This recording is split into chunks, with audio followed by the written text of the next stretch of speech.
আমার কত সম্পদ জমা হয়ে গেছে, এই সম্পদগুলি নিয়ে আমি আল্লাহর দরবারে কিভাবে জবাব দিব। সাহাবীরা বলেন, হুজুর আপনার কি সম্পদ জমা হয়েছে?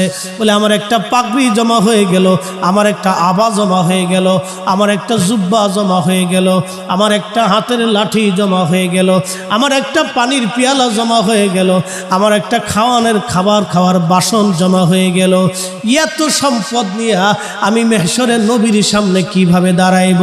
আল্লাহর সামনে কোন মুখ করে আমি দাঁড়াই যাব? বলো, আমার এত সম্পদ জমা হয়ে গেল।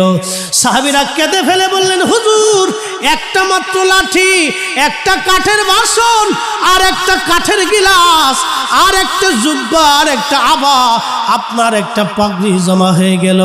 একটা সাধারণ মানুষের তো ফকিরের এর চাইতে বেশি থাকে হুজুর, এই সামান্য সম্পদ নামি আপনি চিন্তায় পড়ে আছেন।